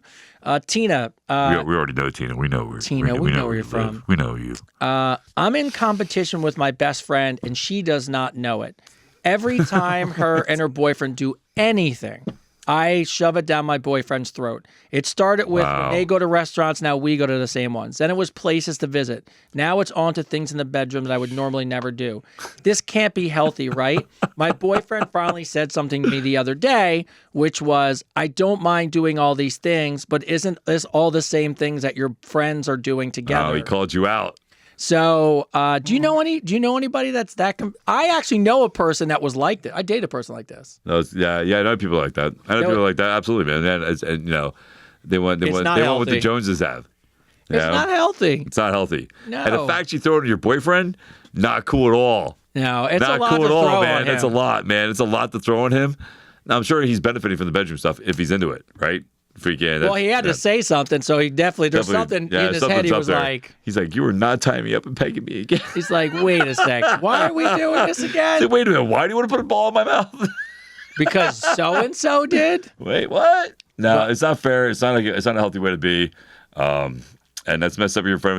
It's just about you. It's just about your insecurity. It's not about your friend. It's not even about your boyfriend. Yeah. It's showing that you're insecure about yourself. So you need to do some work on yourself. Yeah, you can't. You can't do that. You can't. And it's hard because you're putting it on your boyfriend. Which at some point, look, as guys, we're like, yeah, I'll go eat there. But there was a point. I would just be honest because I know there was a point where I was like, what are you doing? What are we doing? What are we doing? Like, what are we doing? Like, that's a them thing. Like, that's not even an us thing at this point. No, I hate that stuff. I remember I dated somebody that was like, their friend got like a bigger tree for Christmas. We had to figure out how to get, what I mean? Tree, right? Yeah, it was just ridiculous, bro. Your real friends don't give a shit, by the way. No, we don't care. None of the friends I have care what each other has. All they care is that we all hang out and we have a good time together. But I've never had any of my close friends be like, well, yours is this and my backyard's bigger than this and yours is... None of us care. Yeah, nobody cares. Nobody cares. Real friends don't care. Nope. Carrie... when we were playing a game, I wanted to know which of my friends my boyfriend would sleep with if he had the chance. It's a terrible game to play with your boyfriend. He did not answer, and then I forced him to. And now that he did, you hate him. I can't get out of my head. Fucking idiot. Is there such a thing as knowing too much? Stupid. Absolutely dumb. there is. Fucking dumb. Somebody told me once, man, I'll never forget this. It was a response to me because I was that person asking all these fucking stupid questions. Don't ask a question that you really don't want the answer to. Bottom line, man. Yes. Like, you don't want to know who. Like, that was stupid. Like, which one of my friends do you think you sleep with?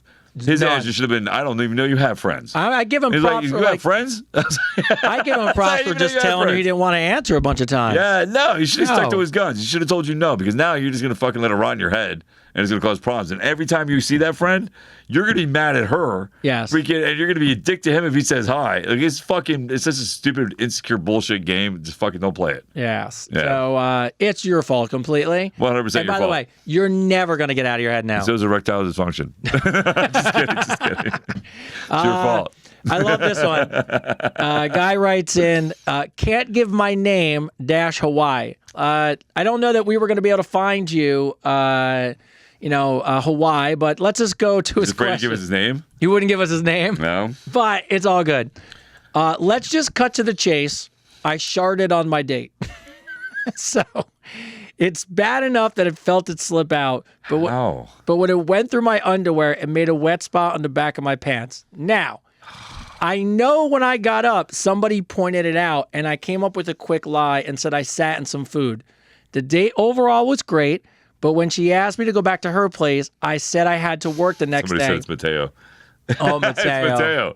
It's fucking Mateo, bro. She asked me to go back to her place. I just couldn't do it because I had to change. Yeah, don't do it. I couldn't tell anyone, so I would tell you guys anonymously so I feel better. And I'm listening right now on Sunday for advice and feedback. Do I ever tell or keep the lie alive? And side question, are white lies in a relationship an okay thing?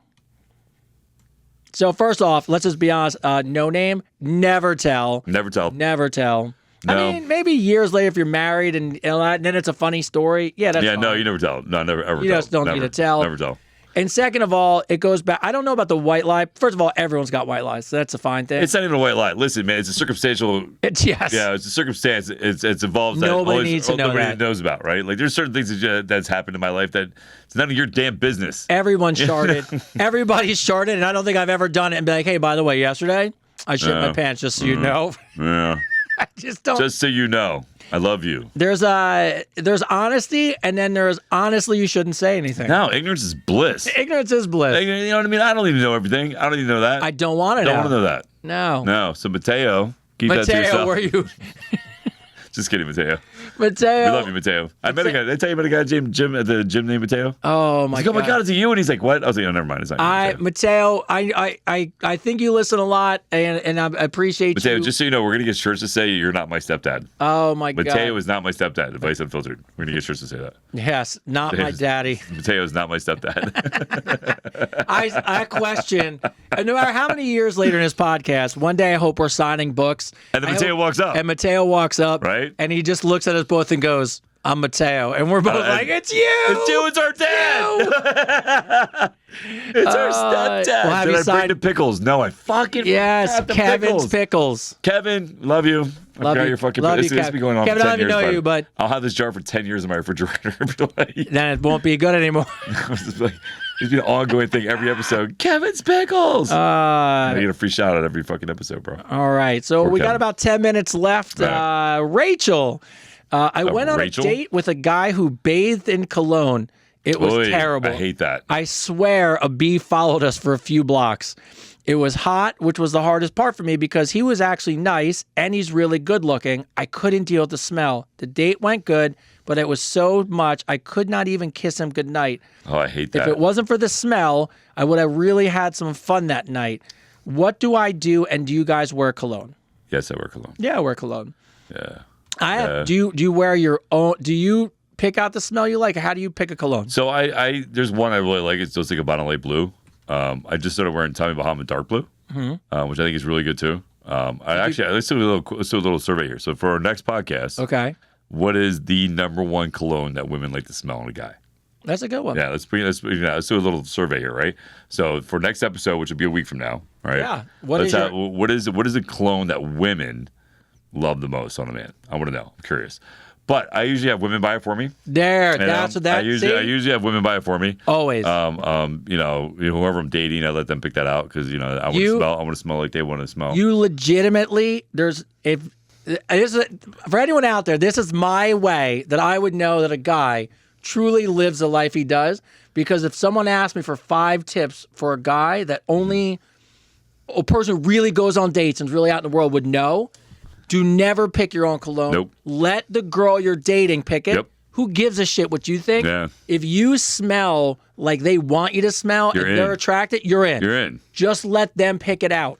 Oh, Burberry's a good one. Always. I forgot about Burberry. Burberry's a good one. I used to wear Burberry Touch for a while. I used to wear that. I used to wear Jupe back in the day. Remember Jupe? No. Oh, yeah.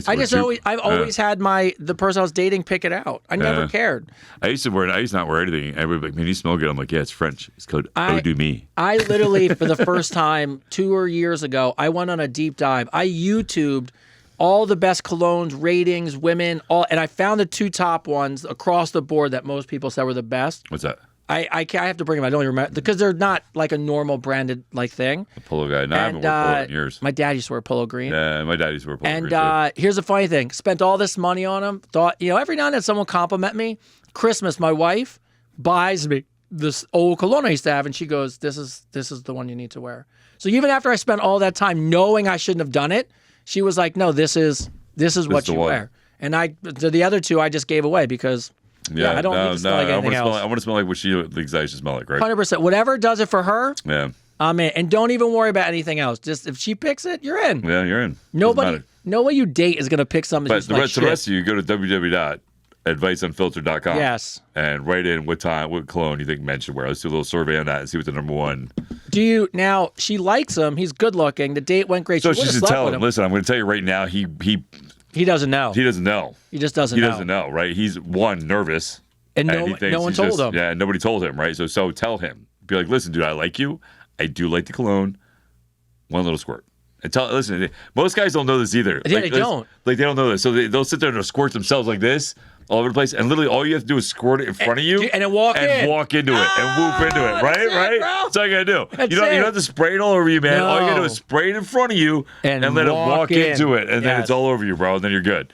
So maybe he just needs some direction, right? So just give him some direction, and then he'll be like, "Oh, all right, cool." We definitely were friends in a past life. Yeah, right, dude. Because you have to spray it, and then you just walk into it. You just walk into it. You know what I mean? You don't spray it all over you. Just spray it up in the air, like 2 squirts, and then walk into it, and then you're good. My son got addicted. You know, he would go in and wear the cologne I'm wearing, all stuff. And one time he came down to go to school, and I mean, it was like he bathed in it. Oh yeah, no. And I just took him aside and go, "Buddy, that you have to go. You got to go. Literally, I don't care if we're late for school. Jump in the shower real quick because I'm just being honest with you. But I'm not trying. And I'm always careful when I say it to my son because I don't want him to feel bad. I'm like, hey, I'm not making fun of you. No. I'm just trying to help you. Yeah. It's just too much. Too much. And for me to tell you got to go like take some of it off or just change your clothes. Just change your clothes.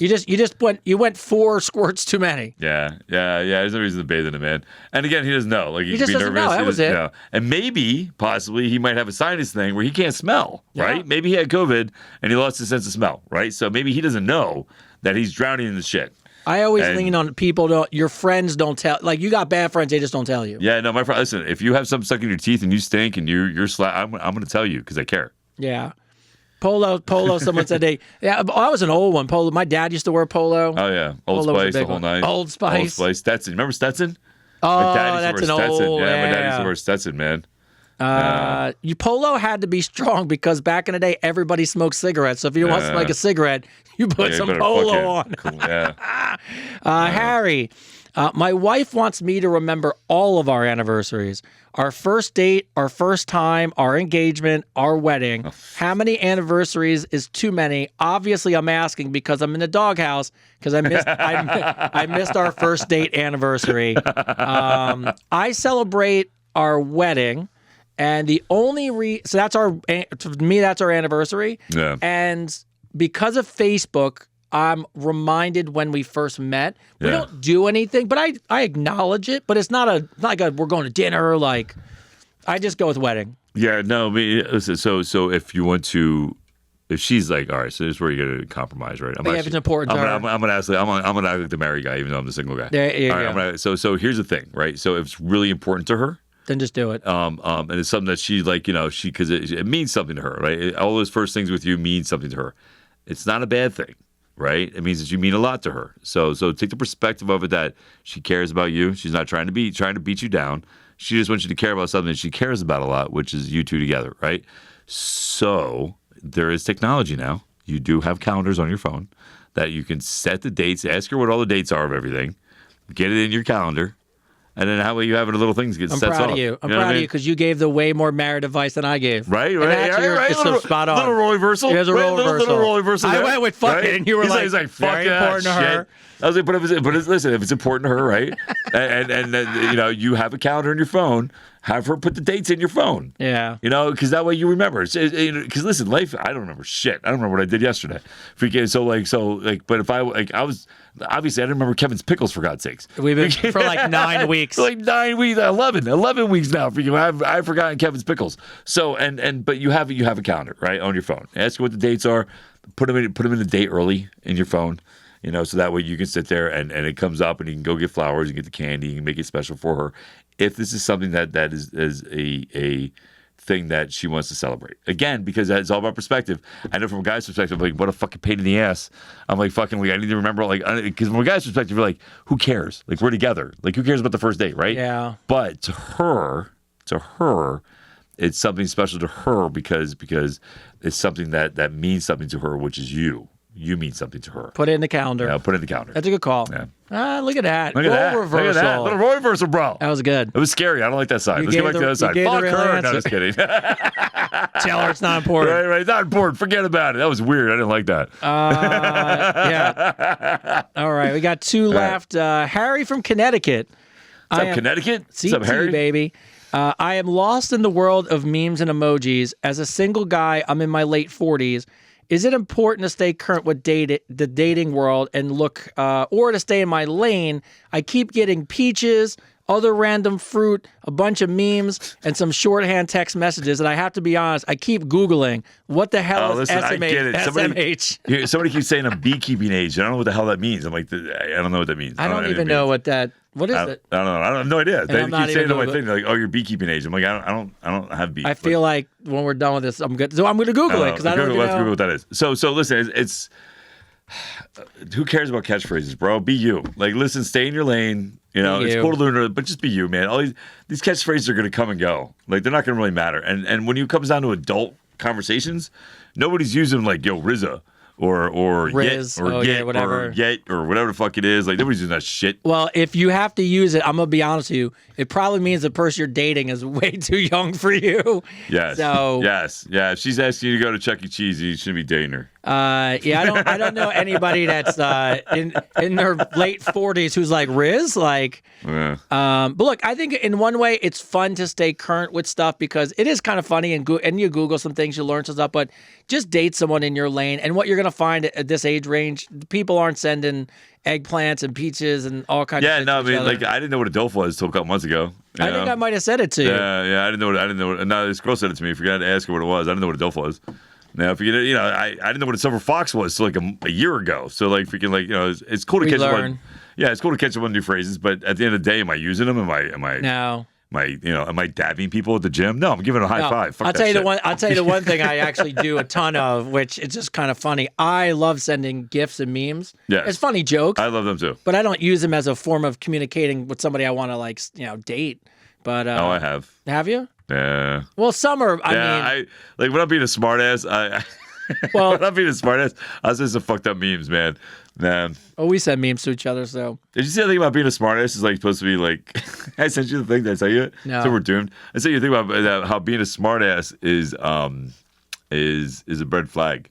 Being sarcastic is a red flag. You did send it to me. Like, and by the way, that guy's take was horrible. Horrible. Oh, if you're sarcastic, you shouldn't have friends. And yeah, dude, he's like, you're not funny, freaking blah blah. I was like, God, this dude's a fucking wimp. I'm like, fuck. You're feeling. By the way, that dude is jacked out of his mind, and for him to care about his buddies being sarcastic with him, dude, so sensitive. Bro, you're so sensitive. So sensitive. Maybe get off the testosterone and start singing some best. When you have some real friends, you should be able to rib each other a little bit. Yes. Because the intent is good-hearted.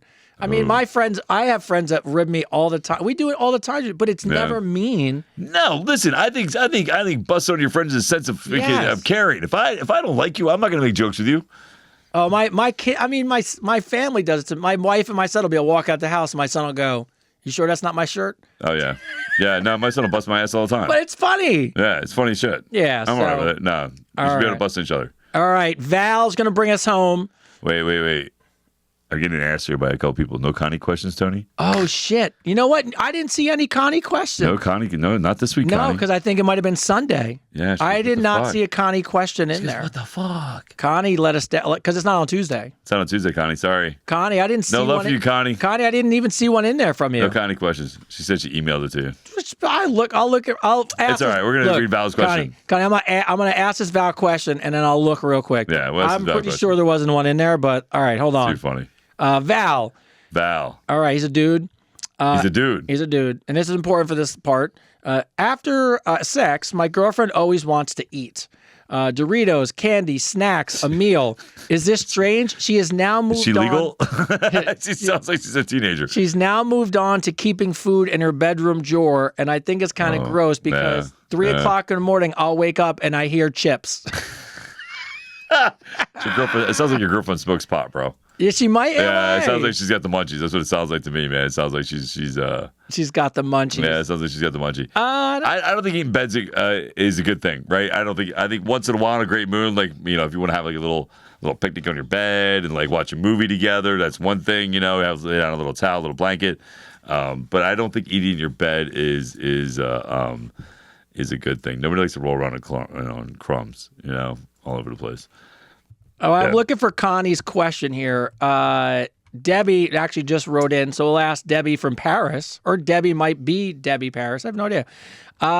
When you go on a date with a woman, is there anything particular that you want to have in common with her, or do you go straight to looks? Sense of humor. Yeah, for sure. Yeah, I want to be able to jive with her and make a joke. You know what I mean? I want to be able to laugh and for her to laugh at all my red flags. Yeah, that's a good one. You know what I mean? Not take life too seriously. Like, sense of humor is huge, man. Like, I want to be able to laugh and have a good time. Again, my life is stressful enough. Like, I work a lot, man. Like, I bust my ass a lot, and I give a lot of energy to people all day. My job is very energetic. So I need somebody in my life that makes me laugh, that brings a sense of calm humor, if we can not make me feel like fucking I got something else to do. I would say this, and this is probably a kind of an interesting statement. Looks, there's a lot of good looking people out there. So Yes. just because you're good looking, I don't think, like if I see a girl and I think she's good looking, I don't think that's something that's unique. But if you're funny, great sense of humor, I actually enjoy your company. Yeah. That is a huge, that trumps everything. That just makes you so much better looking. So No, I agree, man. There's a few people in my life that like literally we could just be in the room together, not even say a word, and start laughing. Right? Yeah. Like that's good shit. You know what I mean? Like there's a few people in my life that were like that. You're like that. We're like that. Yeah. That means I can fucking laugh it up. But the one thing I do like, and this is just my thing, is I like an aggressive woman. So I want her to be attractive and funny, and I want her to not be afraid to show that she wants me. Yes. I think that's important. Well, it's important for me in a relationship for sure. Yeah, I like women that are assertive because I'm assertive. Yes. You know what I mean? I like that. I don't like passive. I don't like passive aggressive shit. Yeah, I don't like that stuff at all. Like don't make comments and be like, I'm just kidding, but you're really not. You're just being a fucking jerk. Yes. Like don't do that shit. You know what I mean? Like freaking. So like I don't know. I think at this point in time in my life, man, I'm 48 years old. So I am focused on my career. I'm focused on getting things done. I think it's important to find people that make your life better and bring a little laughter and a little smile in your life. All right. Well, Connie, I found your question. We're going to end with Connie. We're going to end with Connie? Connie, you're lucky Tony likes you, man. Connie, we're going to end with you. I would have skipped you. No, I'm just kidding. I appreciate all of our regulars. Yeah, no, thank you, Connie. Appreciate you. And I do, look, and I mean this, all you out there, there's a lot of you that are becoming regulars, which is great. Yeah. But I do try my very best. And I'm sorry. I apologize, Connie. There's so many questions. We went from 600 questions to like 1,000 something. I can't even. Like 1,200 questions. So all right. It's going to get lost. So as usual, Connie comes with spicy Connie, and Connie comes with normal Connie. So do you want, we'll get each one of each. So what do you want, normal or, normal first, spicy end? Yeah, we'll end with spicy. All right. Her first normal question is, what is your favorite quality about yourself? What's my favorite quality about myself? Yeah. I just thought about this the other day. This is the guy's honest truth. You know what I love about me? Not to sound egotistical No, or you should love yourself. Yeah, no, what I love, dude, is I bring smiles to people's faces every fucking day. Like, doesn't matter where I go. Doesn't matter if I go to the gas station. It doesn't matter if I go to Wawa. It doesn't matter if I go to work. When I see somebody and I say hi and I say good morning, man, they smile back at me, and they're always excited to see me. I bring a certain energy with me, and people are genuinely happy to see me. You see at the gym all the time, man.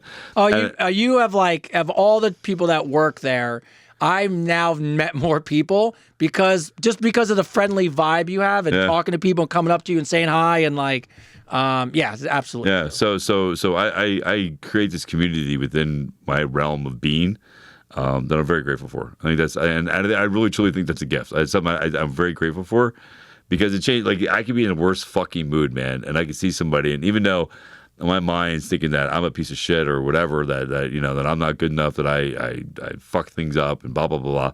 I can see somebody, and I'll always be happy, and I'll always be positive and optimistic when I see them. And when I see them light up, it lights me up, man. So when I say how excited they are to see me, it reminds me that, that I do have a purpose, right? That I do make a difference every day, right? And so I think it's the best quality about myself is that I'm very optimistic and positive about my life and people around me. I went to my birthday last year, and a friend of mine did this really neat thing where they went around the dinner table, and everyone had to say something they like about you. Yeah. And it was very heartfelt. It was very nice, but the theme of it, which I think is what I like about myself, is they said I'm one of the nicest, most caring people that they know, and that I make a big effort to make every event or thing that someone's going through to make them feel special. Yeah. And I don't know. It's just Nah, you're an amazing person, dude. That's why this works, bro. Because you're just like me, man. You're an amazing person, man. You're a good dude, man. I appreciate that. You know what I mean? Forgetting, we're like the Wonder Twins. So that I just like that. I like making things important. So yeah, no, we're good about that. That's the best thing about I don't believe in coincidences, right? So I think it's the best thing about meeting Tony when I did, and having you come into my life and us do this together is because you're genuine. You're a real dude. You know what I mean? And so am I. We don't play bullshit. We don't have time to fucking make up bullshit. No. You know what I mean? And we're too stupid to pretend to be anything else, but we are. Right? Right? What you see is what you fucking get. That's it. So, I think everybody appreciates that, right? Yeah. And here's Connie's last one. Oh, here comes a spicy one. By the way, Connie, you put something about bucket list. I would bet any amount of money that me and Chris have probably knocked off anything on the bucket list. That question doesn't need to be asked. I would probably bet a lot of money on that. All right, here's what has any of your past partners ever gave you a nickname, and what was it, or what would it have been? Anyone ever just give you a nickname that turned you on? Denny? Yeah, I think it's pretty much unanimous. All of them called me an asshole. Pretty unanimous if you ask any girlfriend I've ever dated. All my exes, I'm pretty much an asshole. Is there anything that anybody ever gave you a nickname, a loving nickname? Yeah, that you just was like I've a little bit of a turn on? Yeah, hot trainer. Yeah, it was one. Do people call it in intimate moments? Hot trainer? Yeah. Of course. Yeah, Come on. Yeah. Yeah, I'm sure I've had a few. Daddy's one of them. Freaking Zaddy's one of them. Freaking, but I didn't even know what Zaddy was until I had to Google that one. Not Google so that long one. ago. Yeah. There's a few. I've gotten freaking, but but yeah, the common theme is probably they all think I'm an asshole now. So I don't. Take it for what it was. Mine's pretty cheesy. How about King? What's yours?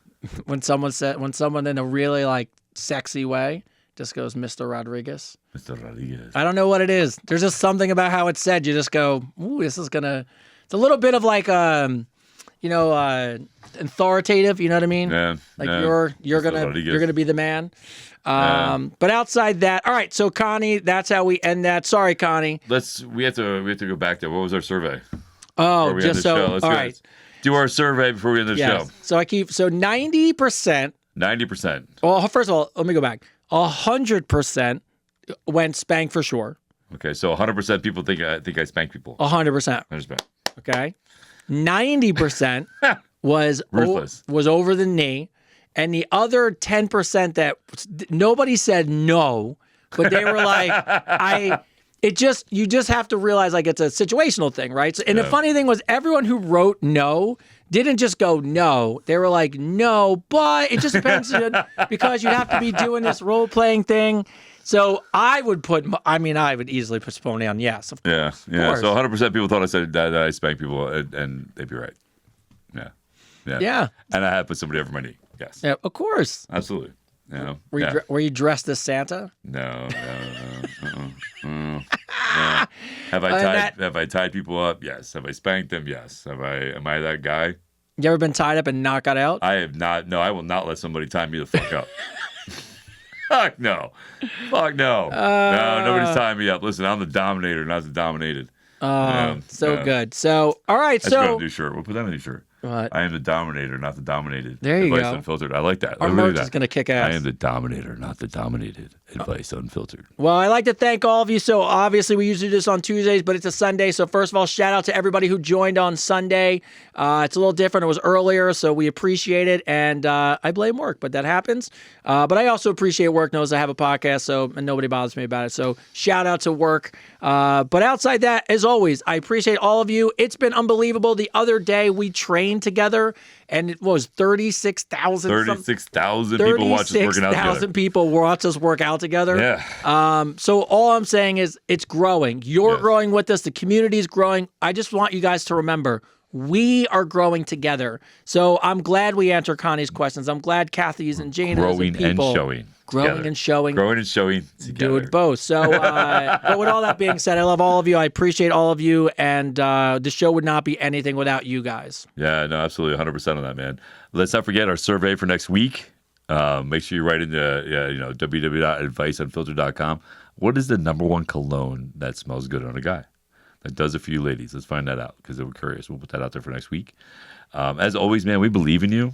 Well, we believe in the best in you, man. And we appreciate everybody that follows and watches and subscribes and shares and likes and does all that fun, amazing stuff because without you, this show would just be me and Tony. So we appreciate you guys being here. As much as I love talking to Tony, we love talking to you too. So as always, man, for Tony Rodriguez, for Christopher David, this is Advice Unfiltered.